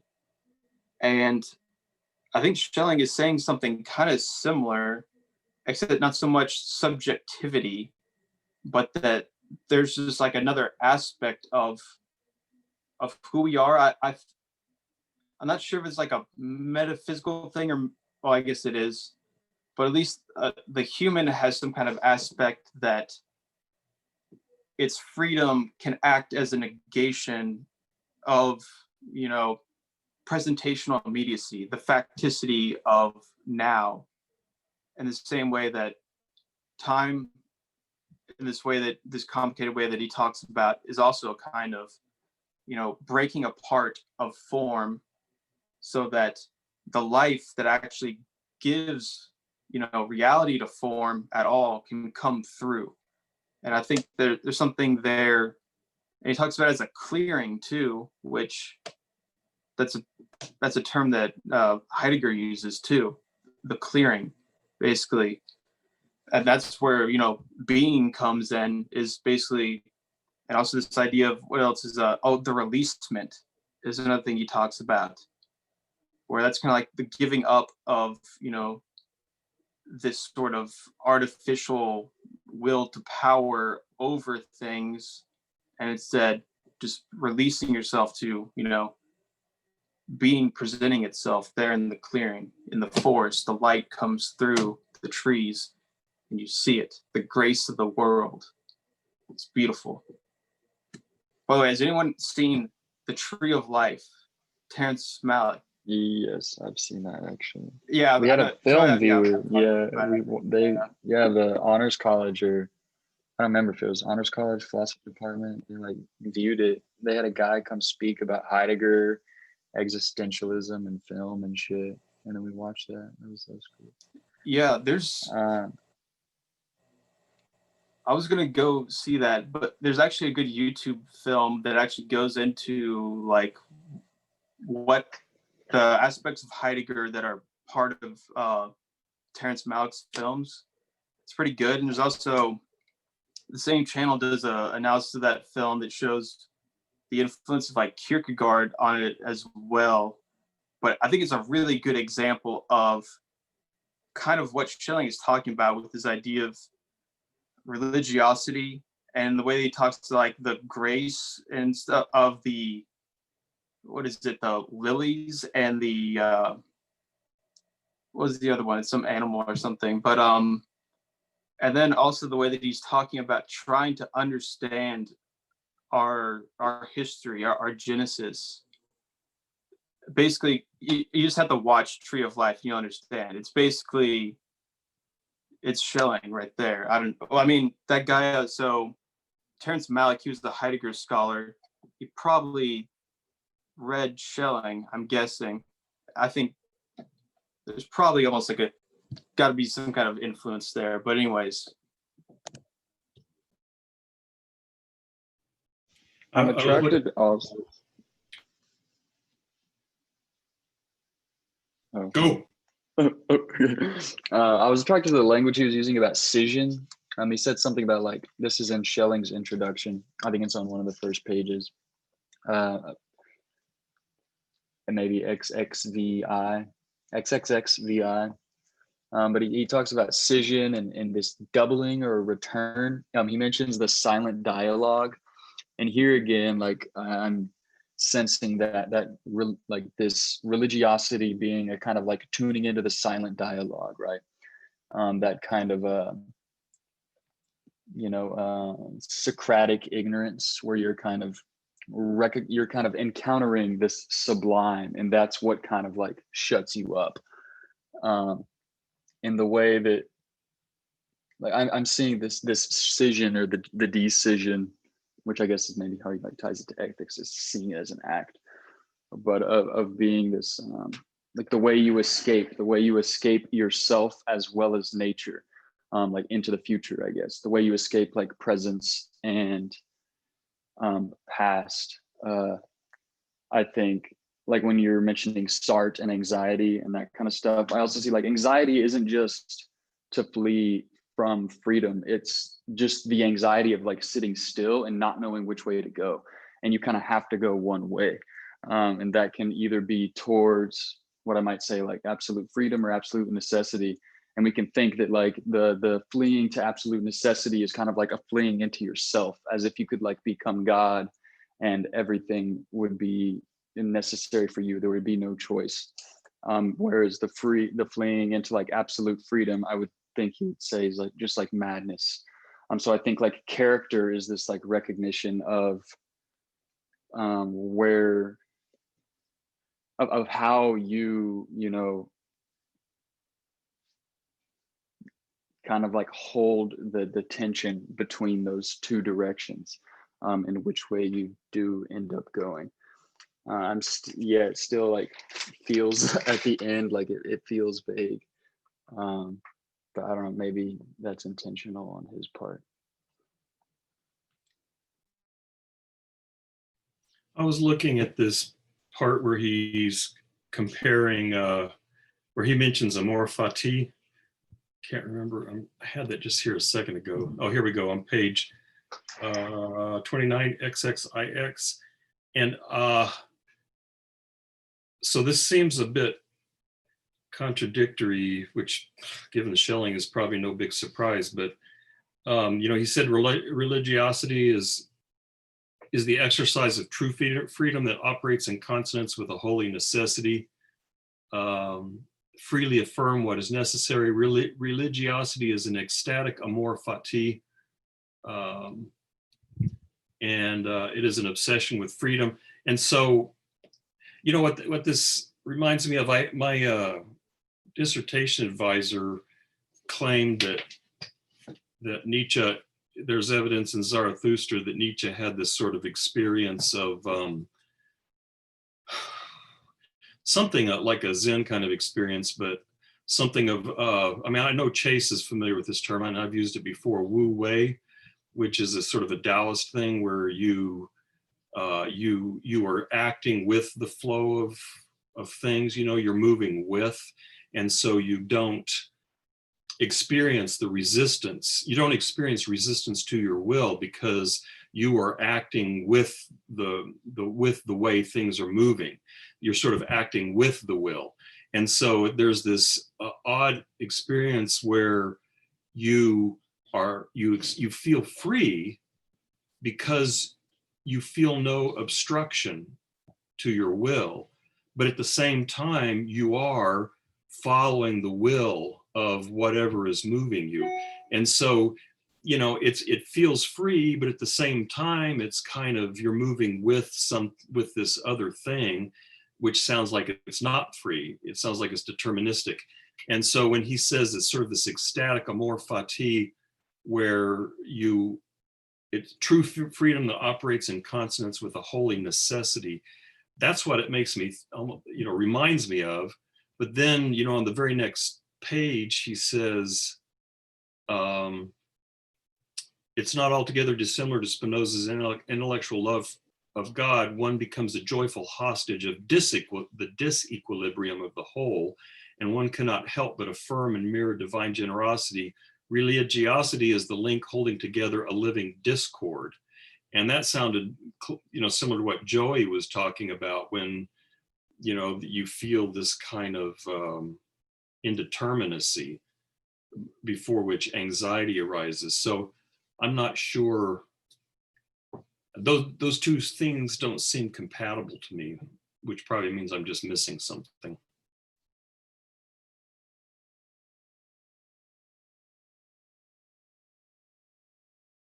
I'm tempted to say, like, in that experience of Wu Wei, when you're like being moved, that there's still always that sense that you can stop it and you can resist it and you can, like, you know, opt out of it if you want to, which I see as being like that, like, little infiltration of indeterminacy of like your own freedom, and kind of like how you might choose to negate that and not love that fate, you could say.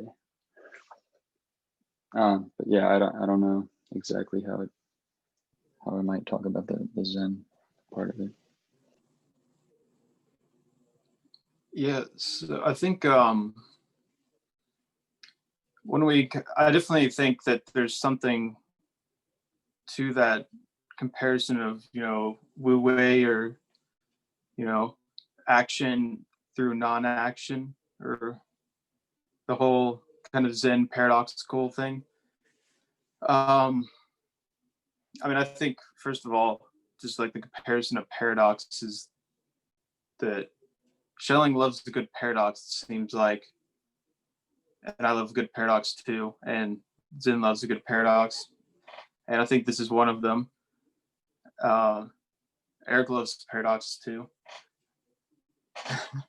And so I think it's basically, one way you can kind of see it is that, you know, a lot of people, they think of freedom as it comes down to basically this one aspect of yourself that's this kind of discursive, conscious decision making, the inner ego arbitrator kind of thing. But then there's also a lot of parts of you that are doing things that you're not conscious in the same way, but then are still have a kind of, you know, will to themselves. And, you know, I think one of the best examples is of the body does this, just your breathing. And that's what, you know, meditation in a lot of ways is teaching you, you know, first of all, to pay attention, you know, something like your breathing.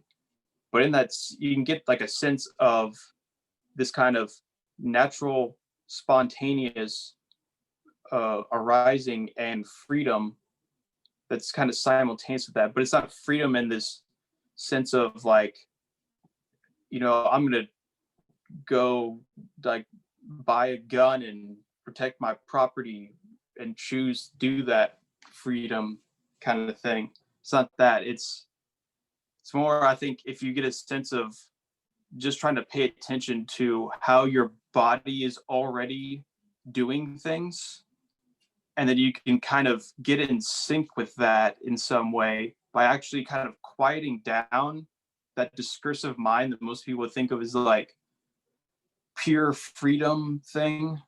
That's basically probably a better way to think of probably what he's getting into as this kind of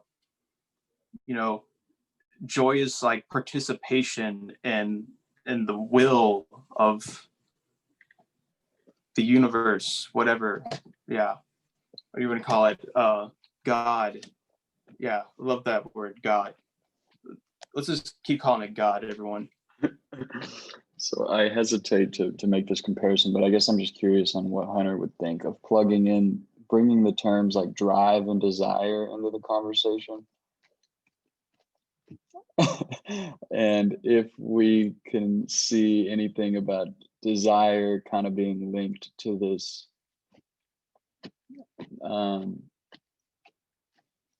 more so like conscious, rational, kind of like pursuit of the self versus drive being that opposite kind of like, I guess, madness, you could say, which remains unconscious. And that kind of like coming into relation between them, holding them in tension, allows you to kind of like, yeah, live out this universal will. But I don't know, I've been listening to random podcasts about that shit that I really don't know about, which is like all that psychoanalytic stuff. And they've been talking a lot about drive and desire. And one of the things they keep talking about is like how the fact that like freedom is an unconscious freedom, or there's choice, but it's not a conscious choice. They were critiquing Sartre for saying something along the lines of, choice is conscious and we choose our projects, but it's rather this unconscious choice. And that kind of confuses me, this idea of unconscious choice. But the way they talk about it sounds almost like this kind of affirmation of divine necessity, this, love of one's fate. I don't know if anybody knew anything more about those. I mean, that kind of sounds like the way that. Thinking.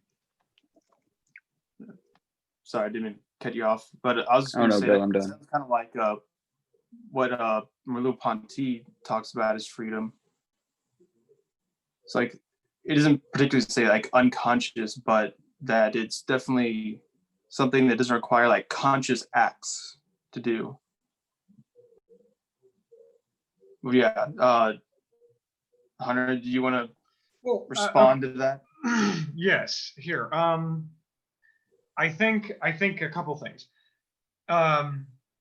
First off, I popped a pimple on my face while I was thinking, and it kind of totally derailed where I was thinking and what I was thinking about.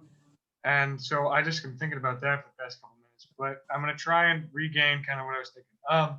There's a saying in psychoanalysis, and it started with Freud, where the idea is that the psychoanalytic community, or your analyst that you go to, is more strict than I think a Baptist church, because if you go to a Baptist church, there's this notion of responsibility for what you do and of the choices you make, and of being your own man, and of being free, and having some sort of sense of ownership over what you choose to do, and the things you know, and the things you do willingly. But the argument is that the psychoanalytic community is more disciplinarian and authoritarian than the most rigid church structure, because not only are you responsible for the things that you know that you're doing or that you're going to do, but you're even responsible for the things you don't know.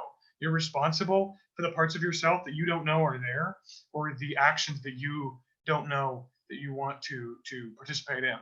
And I think that the only way to really get at those, to approach these things that we don't know about, is through I think, psychoanalytic methodology in a sense. I mean, at least I'm not saying like this is the de facto truth. I'm saying this is the perspective of a psychoanalyst. This is like the perspective of what I think like what a hardcore Freudian or like a down to the bone, psychoanalytic, aficionado would say, is that the way to get at that, the way to figure out what we don't know, the things that we're still responsible for but that we don't know, is the psychoanalytic method of unveiling the self, or not unveiling the self, but of recognizing the unconscious, and not the unconscious. Like I hear this comparison of the mind with the unconscious in this kind of way that I think I disagree with right now, which I've been trying to formulate a disagreement with, but I haven't totally formed it yet. I'm working on it. But I heard this conception of the mind is like an iceberg, where 10% is on top and the rest of the 80% is kind of underneath the water. But I think that is not necessarily rigidly within, or it's not kind of it's not fully within the bounds of the psychoanalytic tradition. Hold on, I think somebody's at my door and I'm saying, oh, okay, never mind. I think that it's not that there's this substantial realm in our mind of the unconscious that we can't think about, but it's this fragile virtual dimension to our thinking. This virtual dimension to it's not like the unconscious, like it's this ghost portal in our brain that brings us to this lake of unthinkable thoughts. And if we were, we could say things like, oh, sorry, I just did some horrible war crime or something, but it was because I'm kind of bipolar, or like I have some sort of unconscious drive that told me to commit this heinous act. The psychoanalytic community would say, no, you're still responsible for that. Yeah, it's because it's not this permanently unconscious thing, or this thing outside of your perspective. I mean, the unconscious is always going to be what you're unconscious of, but the content or the pseudo substantial element or dimension to the unconscious, it changes. It radically changes as you explore and as you change your perspective on what you are conscious of. And as the things you are conscious of change and evolve, so does the unconscious. It changes and evolves. And I think that in terms of like drive, as like a force in your mind, or like in your life, as like we're talking about these non-conscious decisions. I think that drives come in our experience from a lack, from like a permanent lack in our subjectivity, in our experience, and in that sense, they're not things that we consciously decide to have or to let dominate our lives or to necessarily focus on, but they are things that we can decide to interact with in a certain way, that we can decide to approach in a certain way, to confront or to potentially to question and to change our character. Like if a jealous husband is jealous of his wife and says, oh, that bitch, she's cheating on me, I hate her, and it's like, well, even if your jealousy is correct, you're in a way, you're still being pathological. Like your thinking is still kind of not healthy. It's not good. Even if you're correct, you're dealing with this in an inappropriate way or in a non-constructive way for your personal experience, in a way that's not causing your dynamic with the world to be a constructive or a positive or a healthy one. And I think that this deficiency in humans that causes these drives, if I could go to like kind of an end, and this is where I think that this is why Zizek, I think, and this, after all, this is totally disconnected by a long line of reasoning, but I think this is why Zizek says that Schelling, I'm hurrying up because I have a guest. This is why Zizek says that Schelling uses the notion of the female orgasm as this absolute contact with the universal, and with absolute knowing is this pinnacle of evolution. I think that in psychoanalysis, or in the psychoanalytic tradition with Freud and Lacan, the deficiency in humans is not like our notion of work or language, because there's this kind of Marxist Lukácsian idea, like that we work on things all the time because we feel deficient or because we need clothes or shelter or something, and so we're just these lacking things. But they would argue it's sexuality. It's most present, and it's at its most laid bare it's the most generally applicable, I think, in sexuality, in the sense that the ontological incompleteness that we suffer from as beings, which I think drives us into this direction that Schelling is talking about with non-conscious decision making.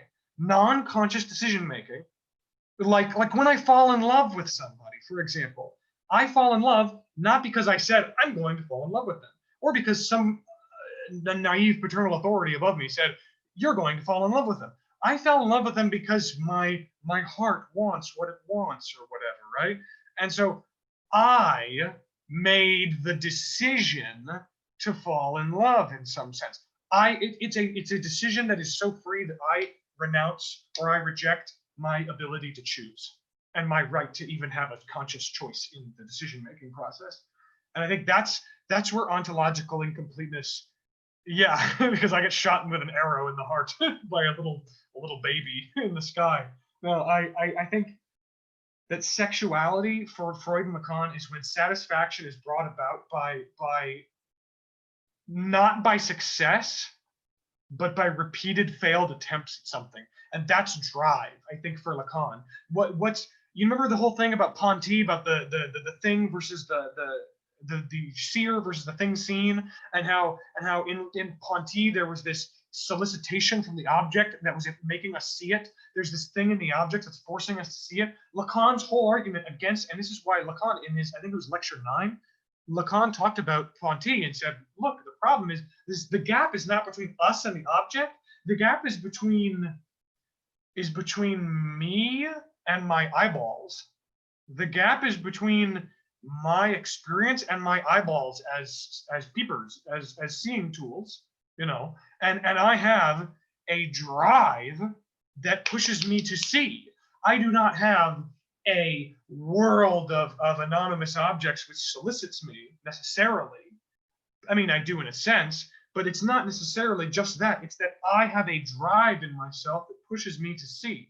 And that drive comes from this ontological incompleteness. It's not like a desire or a horniness or a hunger. It's an ontological incompleteness that defines our sense of satisfaction and enjoyment, wherein repeated failed attempts are what we're looking for. This is how boomerangs were made in Australia. You throw a boomerang to knock the wind out of a kangaroo, yes, but the fun part, or at least the majority of the reason that a boomerang is the way it is because it will come right back, and you will fail to hit the kangaroo, but who cares? Because you caught it, and it was really cool, and you don't have to go pick it up. You don't have to go search in the woods for it, and the impossible object out of play, and sexual interactions where it's like I'm not sucking on something because I want to get the thing out of it. I'm sucking on it because I think that the act of sucking itself is this end in itself that is never completed, and always there's no, to quote HMLTD, which is a band that Travis turned me on, there's a line that's no orgasm is ever enough, you know, for a reason, because there's this constant circling of the drain. Desire is like running after an object and tearing it to shreds like a wolverine and then moving on to something else. Desire is like having something in the center and circling around it like you're swirling down a drain forever around that same object. And for my eyeballs, it's sight.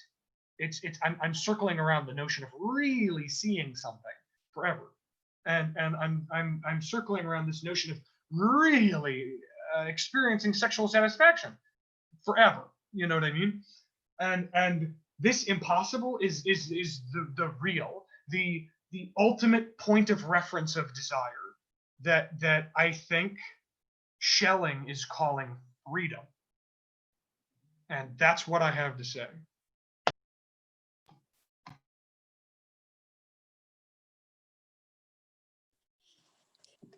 That was awesome. Yeah, Is there thank you. someone just like at your house, like listening to you, or like? Yeah, I have a friend in the corner of my room right now. Is this how you impress your dates before you take them out? I think so. Hold on one moment. Remember the quote. I'm in a Remember the business quote. call. I really just started like ad-libbing there in order to sound a lot more impressive than I really like. I don't ever say anything like that. I'm just totally quiet the rest of the seminar. It's like those memes where they're just like, oh, when she's watching or something. Yeah. You're muted. Shall we see? I was gonna ask you guys to help me grade essays. All right, I'll do it. 0. Cool. They're pretty bad. Yeah, I don't have a date at my house, so let's grade some essays. Yay, that would be fun. I am so far behind that I am like 3/4 through one essay, and they turned another one in last night. Anyway, okay. Well, people are dropping out, so shall we adjourn? Okay. See you next time. All right. Thank Bye, you everyone. much. Bye bye, guys.